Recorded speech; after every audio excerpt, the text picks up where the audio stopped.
Well, I want to thank you all for being here, and I would like to introduce the witnesses on our second and final panel. Our first witness on the second panel is Dr. Rosalie Porter. Now, Dr. Porter is an accomplished author and scholar and current chairwoman of the Board for ProEnglish. She is a consultant for school districts across the country and the executive director of the Institute for Research in English Acquisition and Development. Dr. Porter arrived at the U.S. at age 6, not knowing a word of English. My wife came at 11, knowing yes and no and what's your name. I'll recognize Dr. Porter for 5 minutes.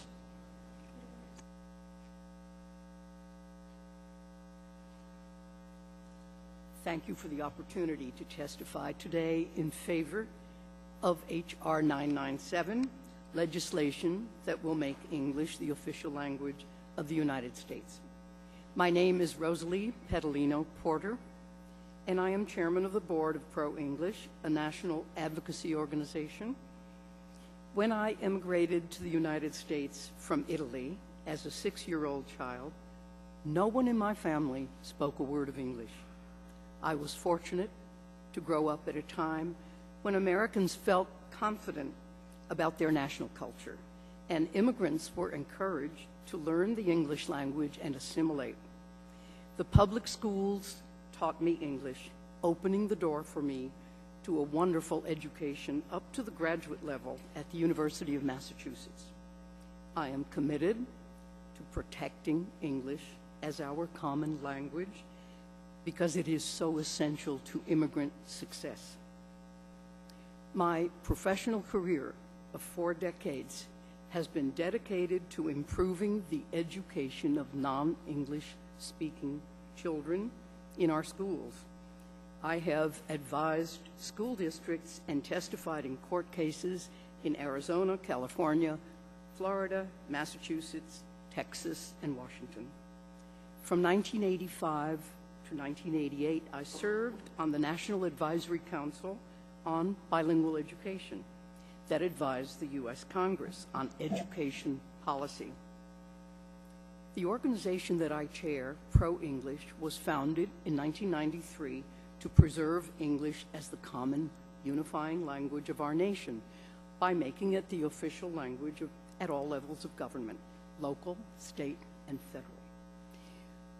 As you have heard everyone say this morning, the English language is one of the strongest and most durable ties that unite us as Americans.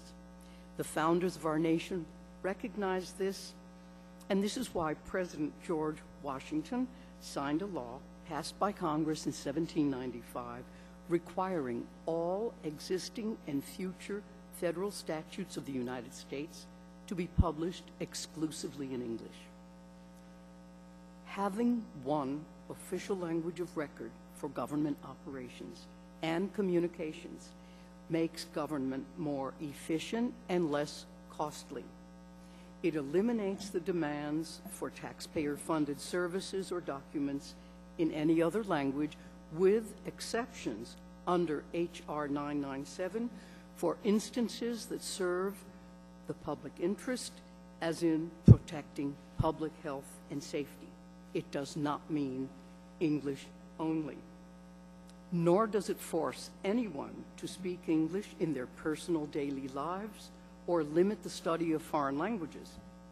Official English means that for the government to act officially and with legal authority, it must communicate in the English language. 90% of the world's nations have at least one official language, including 47 countries that have English. 31 of our 50 states have already adopted English as their official language in statewide elections, with voter approval margins as high as 9-1.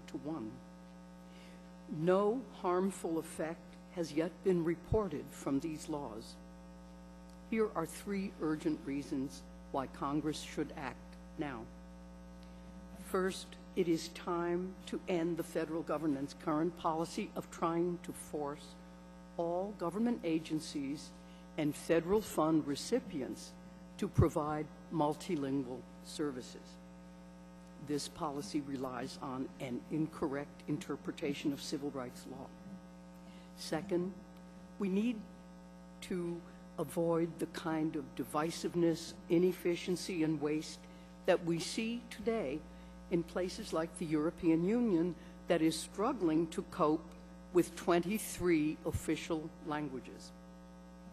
Third, as our country grows more diverse, thanks to our immigration, with 303 languages now present in our population, it is even more important to stress what unites us as Americans, a common language.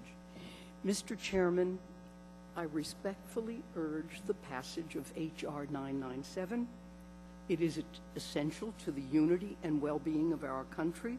It will promote the successful integration of immigrants and their children into American life, and will save millions of taxpayer dollars. Perhaps those dollars could be used for English teaching classes.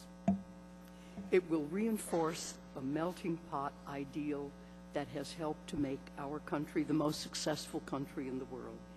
Thank you. I will be happy to answer any questions, Mr. Chairman, from you or your colleagues. Thank you, Dr. Porter. And thank all of you for your testimony. And I will be now asking questions for 5 minutes. Let me begin with you, Dr. Porter. One of the things that I hear is a consistent commonality here is that everyone, including my own personal experience, is that when someone comes to this country as an immigrant, that it is clearly to their great benefit to be able to learn English for their upward mobility, for their ability to socialize, for their ability to gain economically. This was certainly a very common theme in my family's, my wife's family. And this is something I've heard all three of you testify unequivocally to. So I guess the question occurs, Dr. Porter, do you believe or do you think there's any evidence to the notion that having a bill like this passed would encourage or incentivize or increase the number of immigrants who learn English when they come to this country? I do believe passing a bill like this will encourage, incentivize, motivate more people to concentrate. As long as as government provides services, documents, translations in many languages, I will compare it to my experience as a bilingual teacher.